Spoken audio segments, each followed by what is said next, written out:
I'll never forget the voice on the other end of the line. "There's someone in your house." Rosa, my cleaning lady, was whispering so low I almost thought I'd imagined it. But her fear was real. I could hear it trembling through the phone, and my chest went tight. I had hired her to come while the house was empty, thinking it was just a harmless little arrangement. I never thought it would end with my heart in my throat. I'm Lorraine, 52, living in Atlanta, Georgia. I've worked hard my whole life, and I've built a home that I thought was my safe place. But in that moment, the walls that once held comfort suddenly felt like they were closing in. My husband was away on a business trip, my children out of town with their friends or partners, and I thought I was alone. Now, I wasn't so sure. I remember gripping the phone so tight my knuckles turned white. "Rosa, what do you mean someone's in my house?" My voice cracked a little, betraying the panic I tried to hide. I don't know, Miss Lorraine. I was just cleaning in the kitchen, and I heard it, footsteps upstairs. I thought maybe it was a neighbor, or, I don't know.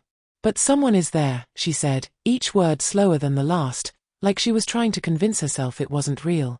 My mind went blank for a second. Footsteps. Upstairs. The last time I'd had anyone in this house, besides my family, was Rosa. She'd been coming every Wednesday for months now, and I trusted her. I trusted her like family. And yet, that voice of hers shaking like that, my stomach dropped. I told her to stay calm, that I was coming home immediately. I didn't wait to grab my purse or lock the door behind me. I ran. The streets of Atlanta blurred past as I drove, heart hammering so loud I was sure anyone near me could hear it. I called my husband, but it went straight to voicemail. My children's phones, the same. Everyone was gone, and somehow that made the house feel even more like a trap. When I pulled up to my driveway, everything looked normal. The oak trees swayed gently in the evening breeze. The sun was dipping low, casting long shadows across my front lawn. But that calm was a lie. The front door was slightly ajar. I stopped the car and just stared at it. No, it can't be. My voice was barely a whisper, and the wind seemed to mock me with a soft rustle. My feet carried me forward before my mind could catch up. I pushed the door open, the familiar creak of the hinges suddenly sounding ominous. "Rosa," I called out. My voice echoed through the empty hallway. No answer. I felt a chill crawl up my spine. Something wasn't right. Then I saw her, Rosa, standing frozen near the kitchen doorway, eyes wide and lips pressed together. I could see her trembling. "It's upstairs, Miss Lorraine. Someone's up there," she whispered, pointing toward the staircase. I swallowed hard, trying to make sense of it. Burglars, maybe. Or maybe I was overreacting. But something in the way Rosa looked at me, the fear in her eyes, made my blood run cold. My house, my sanctuary, had been violated. And whoever was up there, they weren't supposed to be. I tiptoed toward the stairs, each step a soft groan beneath my feet. My heart beat so loud I thought it might give me away. I glanced back at Rosa. She looked ready to bolt, but she stayed. I could see her hands shaking, clutching a rag as if it were a weapon. Who could it be? I whispered, more to myself than to her. My mind raced. Could it be a burglar? A homeless person? Or worse, someone I knew? The hallway smelled faintly of lemon cleaner, the scent Rosa always used. But there was another smell too, something faint, musky, unfamiliar. I wrinkled my nose, trying to place it. Then I froze. A creak. From upstairs. Slow. Deliberate. Someone was moving, just beyond my reach. I wanted to call 911, but my fingers couldn't move. Fear had rooted me to the spot. Rosa whispered again, "They're watching. I think they're waiting for you." My mind flashed to my children. My husband. Could it be someone from my own family? I shook my head violently. No. That's ridiculous. But then again, I couldn't be sure anymore. I took a deep breath and stepped closer to the staircase. Each step up felt like a lifetime. My hand brushed the railing. Another creak. Closer. They were coming toward me. And then, silence. I held my breath. The silence was worse than any noise. My chest felt like it would burst. And then I heard it, a soft laugh. A laugh that chilled me to my bones. Someone was in my house. And they were waiting. I didn't know whether to run or to stay. My heart was still hammering like it wanted to burst through my chest, and every instinct in me screamed danger. But I couldn't leave, not yet. Whoever was in my house had to know that I was home now. And I needed answers. "Rosa, stay close to me," I whispered, my voice tight. She nodded, silent, still clutching her rag like it was her only lifeline. The kitchen felt smaller than usual, shadows stretching along the counters and across the polished hardwood floors. I noticed things immediately, small disturbances I hadn't seen before. A knife slightly off in the knife block, a glass not where I left it, a chair pushed back from the table as if someone had been sitting there just moments ago. I swallowed hard and tried to think clearly. My house had always been my sanctuary, a place where I could breathe and relax. But tonight, it felt like a stage for something I wasn't ready to face. I didn't touch anything," Rosa stammered, eyes wide. "I swear." I wanted to believe her. I did. But the fear in her voice mirrored my own gut instinct. Something was very wrong. I decided I needed to do a room-by-room check, starting downstairs. I tried to move slowly, but my legs felt heavy, like lead. Every creak of the floorboards sounded like a shout in the silence. My mind raced, replaying every warning, every unease I'd felt recently. My son calling more often than usual, the way my daughter avoided eye contact last week, my husband acting distant over the phone. Could one of them have sent someone? No, that seemed impossible.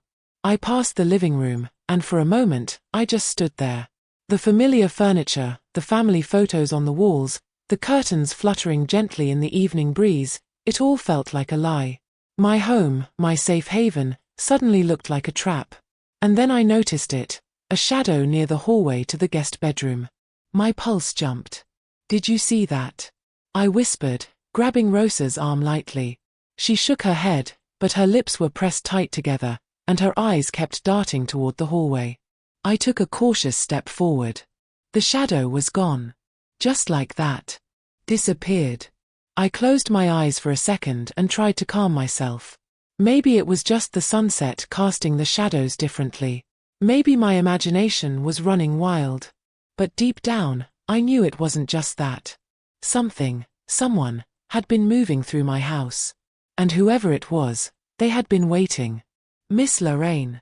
I think you need to see something," Rosa said quietly, leading me to the small study off the living room.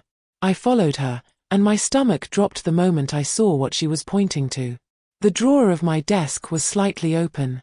I hadn't touched it since the last time I organized my papers. And inside, a single envelope. My name written in my own handwriting, but the paper was crumpled, like someone had rifled through it before putting it back. I picked it up, fingers trembling. I didn't recognize the handwriting inside. It was a note. Short. Simple. Chilling. "You can't hide what's coming. I've been waiting." I felt my knees buckle. Rosa steadied me, whispering, "I told you, someone's in your house." I sank into the chair beside the desk, my mind spinning. My family? A stranger? I couldn't tell anymore. And yet, something in my gut whispered that this wasn't random. Someone knew me. Knew my habits. Knew exactly how to get under my skin. Rosa placed a hand on my shoulder. "Miss Lorraine, maybe we should leave. Call the police." I shook my head. "No. Not yet. I need to know who it is first. I need to see, for myself." Her eyes widened, but she didn't argue. She had seen the steel in my eyes before. She knew I wouldn't be swayed. We moved slowly through the house, checking every room downstairs. Everything looked untouched now, almost like the intruder had vanished into thin air. But the feeling, the suffocating sense that we weren't alone, lingered. My home no longer felt familiar.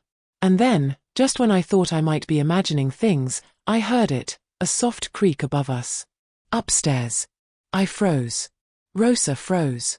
The silence that followed was deafening, as if the house itself was holding its breath. My mind raced. Who could it be? Someone breaking in to steal? Someone I knew. I thought about my children, my husband. Could one of them have sent someone?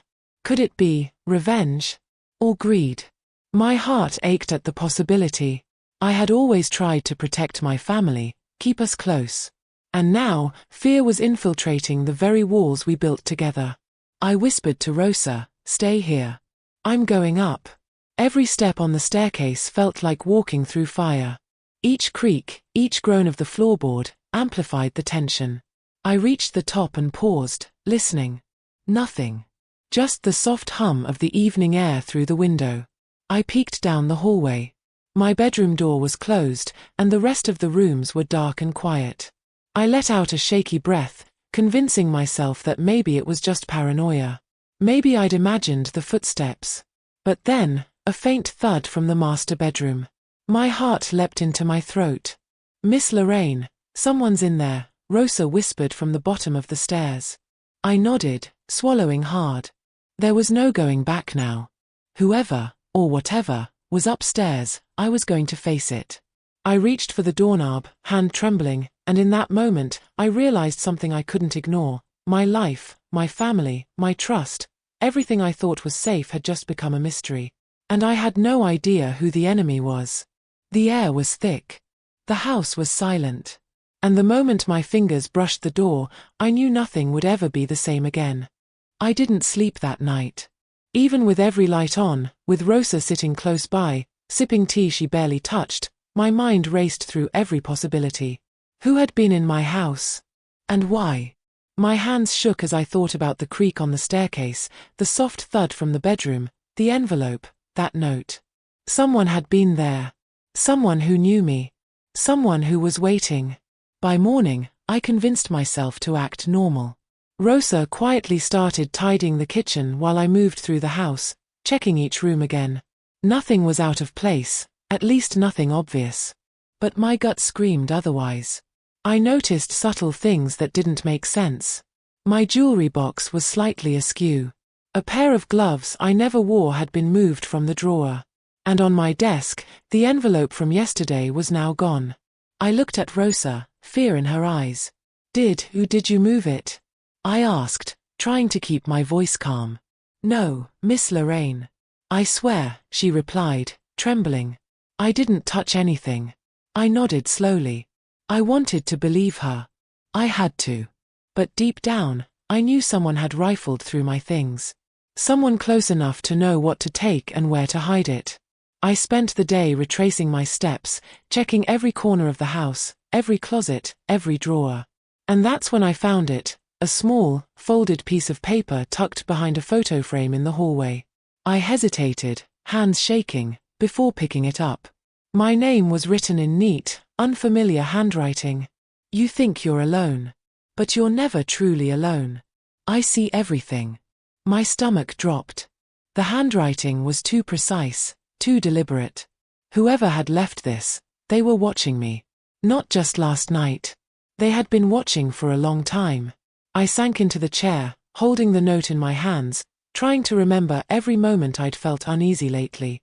There had been little things, my son asking odd questions about the house while on a visit, my daughter suddenly appearing upset after a phone call, my husband acting distracted over the past few weeks. Could any of them be involved? Could my own family be the intruders in my home? Rosa moved closer. "Miss Lorraine. I found something too." She held out a crumpled envelope, half hidden behind the refrigerator. My heart lurched. Inside were photographs, pictures of my living room, my bedroom, even me sleeping. Someone had been inside while I wasn't there, taking pictures of my home and my life. I felt bile rise in my throat. My home, my safe place, violated in ways I couldn't even imagine. I had to make sense of this. I had to figure out who. I thought back to my children, especially my son, Derek. He had always been charming, always quick with a smile. But lately, something had felt off. His phone calls had become more frequent, more probing. He'd asked questions about my will, my finances, the house itself.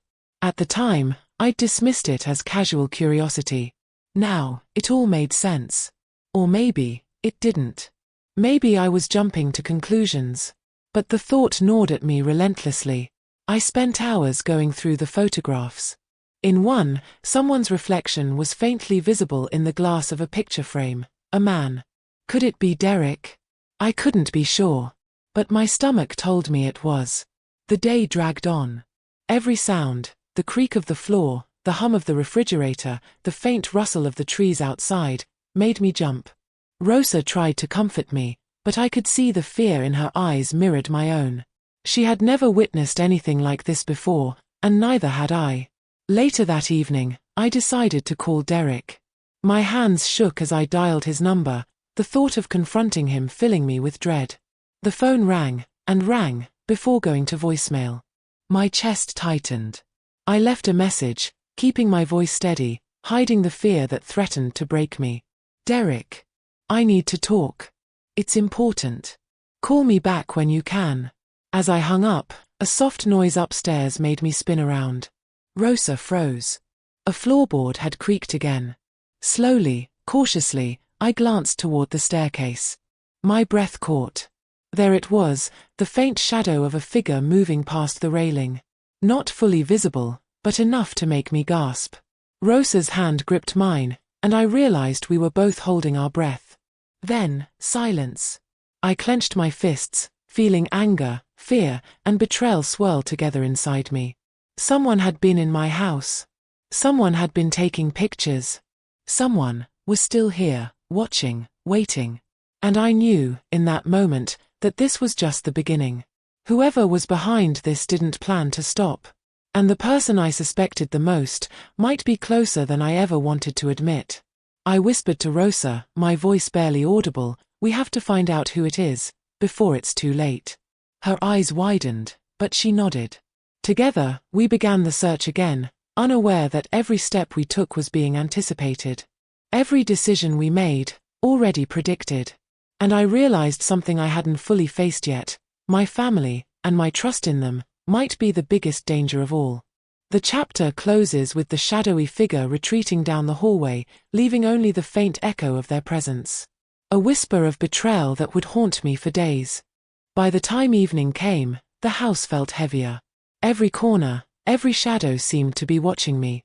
Rosa stayed close, her presence a quiet reassurance, but even she looked uneasy, as if she could sense the same invisible eyes following us. I sat in the living room, staring at the photographs we'd found earlier, and tried to make sense of it all. Whoever had been in my house had known me. They had known my routines, my habits, and apparently, they had no intention of leaving quietly. I couldn't shake the feeling that someone close, someone I trusted, was behind all of this. I thought about my children, about Derek, my son. Lately, he had been asking too many questions about the house, about finances, about things only a family member would know. And then there was my daughter, Tamara, sweet as she seemed, but distant lately, always avoiding eye contact, whispering on the phone, pretending she was busy.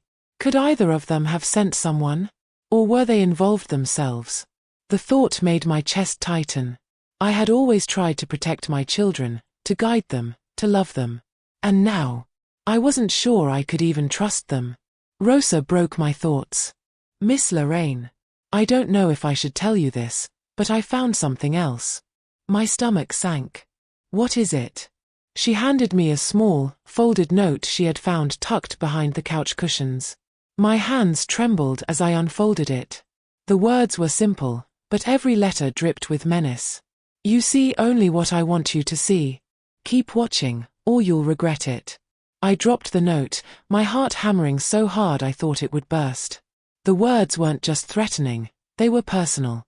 Someone was trying to control me, to manipulate me, and the thought made my blood run cold. I paced the room, trying to think. My eyes kept darting to every corner, every shadow. I wanted to scream, to call someone, to do anything, but part of me knew that whoever was behind this was expecting a reaction. They wanted me scared. They wanted me unsettled. I looked at Rosa. "Who could do this?" I asked, voice trembling. She shook her head. "I don't know, Miss Lorraine. But whoever it is, they're smart. They've been planning this. They know you." I sank back into the couch, Exhaustion hitting me suddenly. My mind was spinning with possibilities, looping through every recent conversation, every small detail I had ignored. Derek's questions, Tamara's whispers, my husband's distracted phone calls. Could it be, all of them? I hated even thinking it. My children, my family, the very people I had trusted the most. I remembered the envelope I had found in the study earlier. Whoever left it had been inside, watching, waiting. And now, with this new note, it was clear. Someone wasn't just intruding, they were orchestrating a game I didn't know I was playing. Miss Lorraine, maybe we should call the police, Rosa said again, her voice soft, hesitant. I shook my head. Not yet. I need to know who it is. I can't go to the police until I know exactly who I'm dealing with. Her eyes widened, but she didn't argue. She had seen me like this before, focused, determined, unwilling to be scared into inaction. I moved through the house again, this time checking every closet, every drawer, every room upstairs. Nothing obvious, but the sense of someone's presence lingered. I could feel it, watching me, waiting, whispering from the shadows. Then I noticed something I hadn't before, a faint perfume scent in the hallway. Not Rosa's, not mine, something floral, subtle, deliberate. My pulse jumped. Someone had been here very recently. And they hadn't left entirely. I followed the scent, careful not to make a sound. It led me to the guest bedroom, the door slightly ajar. I pushed it open slowly. Empty. Just the bed, neatly made. But then I saw it, a piece of paper tucked under the pillow, almost invisible. I pulled it out. My eyes widened at the message. You're getting closer. But be careful. Not everyone can be trusted. I dropped the paper, my hands trembling. I felt a surge of anger mixed with fear. Someone was taunting me. Someone knew I was searching, and they were enjoying it. Miss Lorraine, we need to be careful, Rosa whispered. I nodded. I had to be careful. But more than that, I had to be smart. I had to figure out who had invaded my home, who had been watching me, and why. And the terrifying part? The closer I got, the more I realized that the person I suspected the most might be someone I loved. Someone I had trusted. I sank onto the edge of the bed, my head in my hands. The house was quiet now, too quiet. And somewhere in the shadows, I knew, the eyes watching me were still there. Waiting. Judging. Planning. And I knew, with a certainty that made my chest ache, that nothing would ever feel safe again. The day started like any other, but I knew it wasn't. I could feel it in my bones. This was the day everything would change. The house felt heavier, more oppressive, as if the shadows themselves were alive, whispering secrets I wasn't ready to hear. Rosa was already cleaning the kitchen, but her movements were slower than usual, cautious, like she was waiting for the storm to hit. I went straight to my study, the place that had become the epicenter of every mysterious note, every unsettling photograph. My hands trembled as I opened the drawers, searching for anything that might give me a clue, any scrap of evidence that could tell me who had been in my home. And then I found it, a small envelope, tucked behind a stack of papers I had never noticed before. Inside were letters, bills, and photographs, but not just random items. These were carefully chosen, items that told a story. My chest tightened as I flipped through the photographs. One of them showed the hallway outside my bedroom. Another, the kitchen, with Rosa's cleaning supplies in plain sight. And then, one photo made me gasp. It was my son, Derek. He had been in my house. He wasn't alone, either.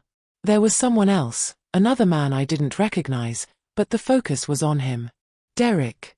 My own son, smiling in front of my fireplace, holding a piece of mail addressed to me. My stomach dropped. The person I had suspected most, the one I had quietly feared, was exactly who I feared. I sank into my chair, mind spinning. My own blood, my own child, involved in this. And not just involved, he had been orchestrating it. Planning it. Watching me. The realization cut me like a knife. I had raised him, trusted him, loved him unconditionally, and he had used that trust to violate my home and my peace. Rosa cleared her throat gently. Miss Lorraine. I think he wanted something from you. Something important. I looked up at her, tears threatening, my anger rising like a tidal wave. He would do this. My own son. My voice broke. She nodded, her eyes soft with sympathy. I think he was hoping, maybe to take advantage while you weren't here. And there's more. I leaned forward, my heart hammering in my chest. More? Yes. I found another note.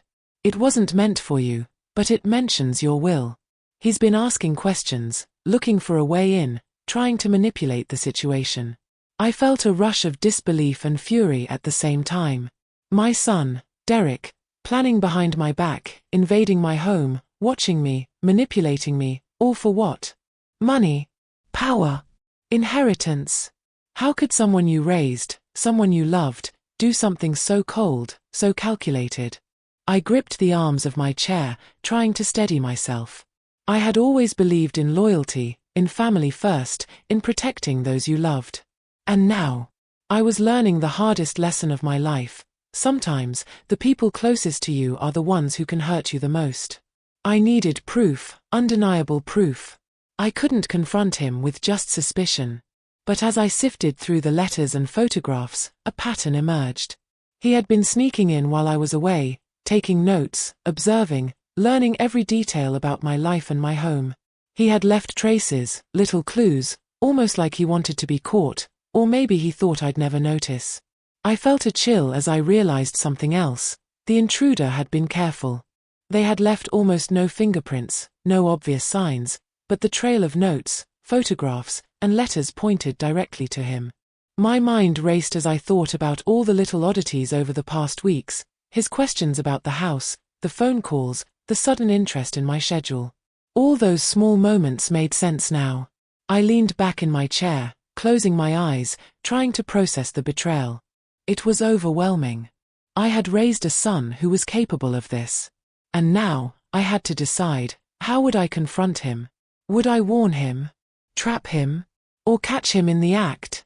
Then Rosa spoke again, quietly, "Miss Lorraine. I'm scared for you. He's smart. He knows you. He knows how you think. Be careful." I nodded slowly. Her words only made the weight of the situation heavier. I couldn't underestimate him. I had to stay calm, stay sharp. And I had to act, but not recklessly. I spent the next hours planning, piecing together a strategy. Every note, every photograph, every small clue became a part of the puzzle. And as the evening approached, I knew something had to happen soon. The person who had invaded my home, who had been manipulating me, had to be confronted. Just as I was gathering the evidence, I heard it again, the faint creak of the stairs. My pulse raced. Someone was moving upstairs. My breath caught. And then, a soft whisper came from the hallway, almost taunting. "You're getting closer, Mom, but it's not over yet." My hands shook. My heart pounded. I realized with absolute clarity that this wasn't just about intrusion, it was about control. He had been orchestrating this, testing me, pushing me to the edge. And now, I was ready to fight back. I looked at Rosa, her face pale but determined. "We're going to find out everything. Tonight, it ends." The house was silent again, but this time, the silence felt like a warning. The game had shifted. And the first major reveal had changed everything. Derek wasn't just a suspect, he was the enemy. And I knew, in that moment, that nothing would ever feel safe again. I never imagined I'd feel this way about my own son. Derek. My boy. The one I had rocked to sleep, the one I had cheered for at every school play, the one I had taught right from wrong. And yet here he was, my enemy in my own home. The realization hit me like a blow to the chest, leaving me breathless, shaking, and hollow all at once. The house was quiet, deceptively quiet, as if it knew the storm was coming. Rosa stayed close, her presence a small comfort, but I could see the fear in her eyes mirrored my own. We had gathered the photographs, the notes, and letters, pieces of a puzzle that painted Derek in a cold, calculating light. The evidence was undeniable. He had planned this. He had been manipulating, watching, waiting. And worst of all, he had been trying to profit from it, sneaking around while pretending to care. I sank into the chair in the living room, feeling the weight of betrayal pressing down on me. I thought of all the times I had trusted him, all the moments I had let my guard down. Every smile, every kind word, every hug, it had all been a lie. My chest ached, my heart pounding not just with fear but with sorrow. Rosa spoke softly, almost a whisper. "Miss Lorraine, what are you going to do?" I looked at her, my eyes burning. "I have to confront him," I said, my voice steadier than I felt. "He needs to know I see everything.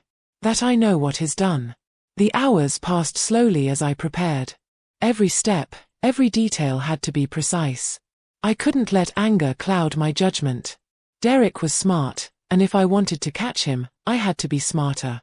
I went through the house again, setting subtle traps, positioning the evidence so he couldn't deny it. Photographs, letters, notes, all laid out, ready for the moment he stepped into my home again. When Derek arrived, I could feel the tension in the air like a physical weight. He smiled when he saw me, that familiar charming smile I had always adored, and my stomach twisted with disgust. How could someone act so normal when they were guilty of betrayal so deep? "Mom," he said, walking in casually. "I got your message. Everything okay?" I forced a smile, my voice calm but firm. "Sit down, Derek. We need to talk." His eyes narrowed slightly, a flicker of suspicion crossing his face. "About what?" I gestured to the letters and photographs I had laid out on the table. "About this. About everything I found. About the fact that someone has been sneaking into my home while I wasn't here.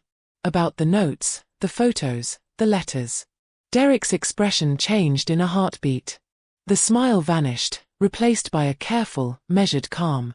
"I don't know what you're talking about," he said smoothly. I felt the anger rise, hot and suffocating. "Don't lie to me, Derek. I've seen the evidence. I know it's you. You've been sneaking in, taking pictures, going through my things, manipulating me while pretending to care. You've been planning this for months, haven't you?" He leaned back, trying to appear relaxed, but I saw the flicker of panic in his eyes. "Mom." No, I cut him off, voice steady but trembling. "No excuses. No lies. I raised you better than this. And yet here you are. Betraying your own mother, violating my home, violating my trust. I don't even know who you are right now." Tears pricked my eyes, not just from anger, but from heartbreak. How could someone you raised, nurtured, and loved turn into this? How could the child you trusted most become the source of your deepest fear? Derek opened his mouth again, but I was faster. I laid out every piece of evidence, each letter, each photograph, each note. His calculated planning, his manipulation, it was all there in black and white. His face went pale as I spoke, the charming mask slipping. "You see. You can't hide it. I know everything," I said, my voice quiet but deadly. "And I need you to know, this stops now." He swallowed, guilt and fear mingling in his eyes. "Mom. I didn't mean for it to go this far. I wanted to." "Wanted what?" I snapped. "To betray me. To take advantage of me. To ruin the very trust one had in you." He didn't answer. The silence was deafening.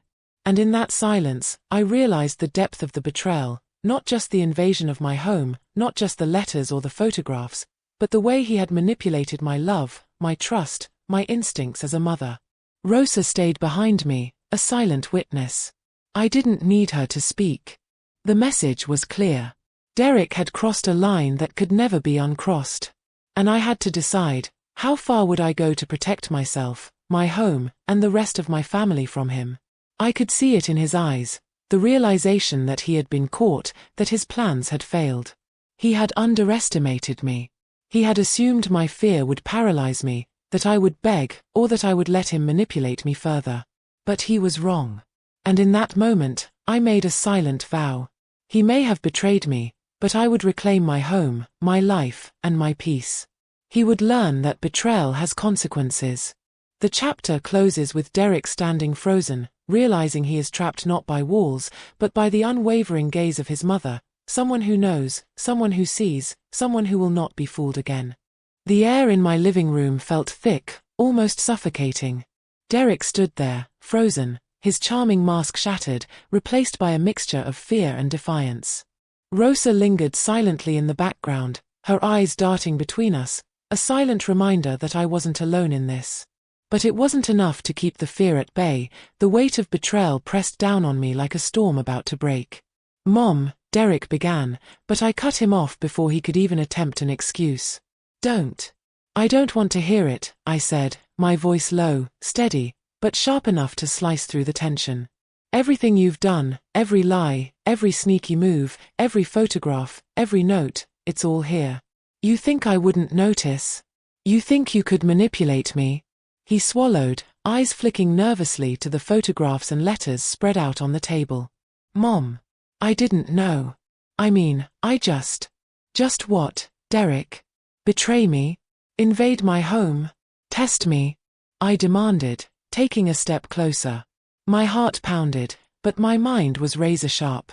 "Do you have any idea how much this hurts? How much it hurts to realize the person you trusted most is the one who's been violating your life?"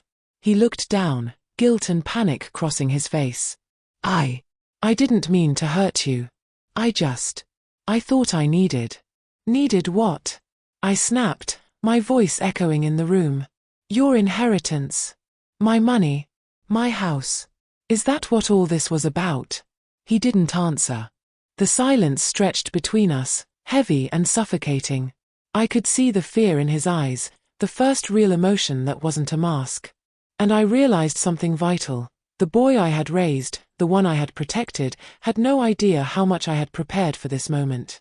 "Derek," I said, my tone softening just a fraction, "you underestimated me. You thought I wouldn't notice the small things, the questions you asked, the interest you took, the way you timed your visits. But I saw it all. I see it all." He stepped back, shifting uncomfortably. "Mom, please, I can explain." "No, Derek," I said firmly, stepping closer, feeling the power of my own resolve. "There's nothing to explain. You crossed a line. And you need to understand that actions have consequences." I could see him flinch at my words, his bravado slipping further. And then, he made a mistake. He moved toward the staircase, toward the door, thinking he could leave, thinking he could escape accountability. I acted quickly. "Derek, don't you dare walk away from this." He froze. His eyes widened. "Mom, sit down," I commanded, my voice ringing with authority, the anger I had contained for days finally breaking free. He hesitated, then reluctantly sank into the chair across from me. I moved the photographs and letters closer, pointing to each one. "Do you see these? This is proof. Proof of your deceit, your manipulation, your betrayal. I trusted you. I believed in you. And this is how you repay me." He looked down, guilt heavy in his expression. I didn't mean for it to go this far. I thought I could handle it." "Handle it?" I repeated, incredulous. "You think sneaking into your mother's home, spying on her, manipulating her, and lying to her face is handling it? This is betrayal, Derek. Pure and simple." The weight of his actions seemed to crush him finally. He looked up, tears threatening, and for the first time, he wasn't trying to charm, to manipulate, or to lie. He was just a scared, cornered young man realizing the magnitude of what he had done. I felt a strange mix of sorrow and relief. Sorrow for the betrayal, relief that the truth was out in the open. The confrontation had stripped away the masks, the manipulation, and left only the raw, exposed truth. Then Rosa spoke softly from behind me, her voice trembling slightly. "Miss Lorraine, what now?" I turned to her, feeling the weight of responsibility settle firmly on my shoulders. "Now, we make sure this doesn't happen again. He needs to understand that trust isn't a game. That betrayal has real consequences." Derek's face went pale. He opened his mouth to speak, but I silenced him with a look. He had no more words. He had no more defenses. The confrontation had unraveled everything, his carefully laid plans, his manipulations, his deception. And as I watched him sit there, humbled, fearful, and exposed, I realized something. Sometimes the people you love the most are the ones who hurt you the deepest. But confronting them, facing the truth, and standing your ground, that's how you reclaim your power. I knew the next steps would be difficult. I knew there would be conversations, explanations, and consequences that would ripple through our family for years. But in that moment, I felt something I hadn't felt since the fear began, a sense of control, a sense of clarity, and the knowledge that I wasn't powerless. Derek wouldn't manipulate me again. Not this time. Not ever. The chapter ends with Derek sitting silently, eyes fixed on the floor, and me standing over him, unwavering, knowing that the betrayal had been exposed, and that the next move was mine. The night had fallen, and my house, once a sanctuary, now felt like a battlefield. Derek sat in the chair across from me, silent, weighed down by guilt and fear. Rosa hovered quietly, her eyes on both of us, sensing the tension that had settled like dust in every corner. But for the first time in days, I felt a sense of clarity. The truth was no longer hidden. The betrayal had been exposed. I took a deep breath, trying to steady myself. Derek, there's more you need to understand. He looked up, tentative, like a child caught in a storm, unsure of what was coming next. I began slowly, recounting the small things I had noticed over the past weeks, the questions about the house, the odd interest in my schedule, the subtle probing about finances. Every detail, every hint, every seemingly harmless interaction now painted a clear picture. I know why you did it, I said quietly, my voice steady but full of emotion. You wanted control. You wanted access. You thought I wouldn't notice. But I did. And now, it ends. He flinched, the weight of his actions settling fully on his shoulders. Mom. No, I interrupted, my eyes firm. There are no excuses here. You violated my trust, my home, my life. And I need you to understand the full consequences of that. I handed him the letters, photographs, and notes we had found. Look at this. Every move you made, every plan, every secret, it's all here. You can't deny it now. Derek picked up the papers, his hands trembling. For the first time, I saw genuine remorse in his eyes. Not the calculated charm I had known all his life, not the manipulation. Just fear and regret. I didn't mean for it to get this far, he whispered, voice breaking. I didn't know how else to get what I wanted. And what was that? I asked softly, my anger tempered by the need to hear the truth. Money, control, respect. I don't know, he admitted, his voice shaking. I felt like I needed to prove myself. I didn't think about how it would hurt you. I felt a pang of sorrow deep in my chest. The son I had raised, the boy I had loved unconditionally, had been lost in his own ambitions. But I also knew that love alone couldn't excuse betrayal. You hurt me, Derek, I said quietly, looking him in the eyes. But understanding doesn't erase the damage. You need to make amends, and you need to know that actions have consequences. This cannot happen again. He nodded, silent tears rolling down his cheeks. For the first time, I realized the depth of his fear of losing me, fear of losing himself, fear of the life he had tried to manipulate. I turned to Rosa, who had been quietly observing. Rosa, help me ensure he understands. This isn't just about punishment. It's about making him see the weight of his choices. Together, we began discussing boundaries, rebuilding trust in small steps, and setting clear expectations. Derek listened, remorseful, but I could see the beginnings of understanding forming in him. The first hard lesson had been delivered. Betrayal has consequences, and trust is never to be taken lightly.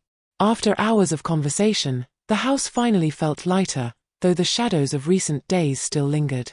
I knew the process of rebuilding would take time, but I also knew that the truth had been revealed, and nothing would remain hidden anymore. Later that night, I sat alone in the living room, reflecting on everything that had happened.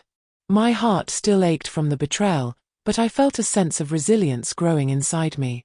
The house, my sanctuary, had been violated, but it wasn't defeated.